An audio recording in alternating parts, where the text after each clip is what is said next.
here about 6 years ago. I still belong to another church in another town, and so I always knew that. And I lived here, but then when I sold my house, I felt empty because I didn't have a church. In the meantime, many times I would drive by Light of Christ Church, and I'd look over and I'd go, just what is that church?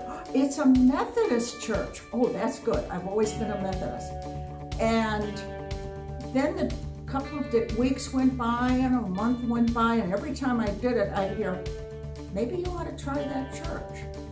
And earlier this year, it was dark, and I was going by, and the flame was lit up, and it looked huge. And I know I heard a voice said, you get yourself to that church on Sunday morning. And I did, and I walked in, and I couldn't have been greeted more. In the first 2 seconds, I met Kyle and Denise and all kinds of people, and I thought, this is marvelous. And then somebody said, you gotta go meet Gwendolyn, and she didn't even wait for me to go to the desk. She brought me the gift, and then the singing started. I was never a fan of guitars, but the piano and the guitars and everything was just awesome. Very different from what I had ever experienced, but I guess then I was just really open for a change, and I couldn't have been more happy with my first experience here.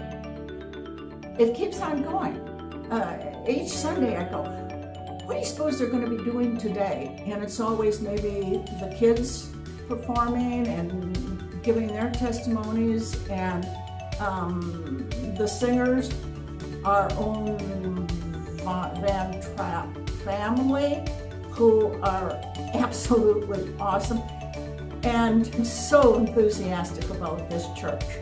I'm open to saying yes, and then the sermon came, and I even said to Marissa, hey, tell your mother to stop preaching and directing the sermon to me, because I want to say yes, and I keep saying yes. And but that's the way to get involved, and I'm glad I did. I went to the women's group. There's all sorts of things to do here, but it's really the people. I was commenting to a friend of mine after 1 or 2 times, and I said, you should come with me to church. I said, it's kind of a different church. It does the same thing as the regular Methodist church for sure, but it's the people. And then I stopped and I said to him, I guess that's really what a church is all about, is the people. And the experience and the friendship and the hugs have just been so welcoming. Sometimes, I lost my husband since I had moved here. And I keep thinking, he would have loved this church. He would have been up on the sound stage. He would have been doing all kinds of stuff. So I feel at home here. And it's really nice because I live around the corner.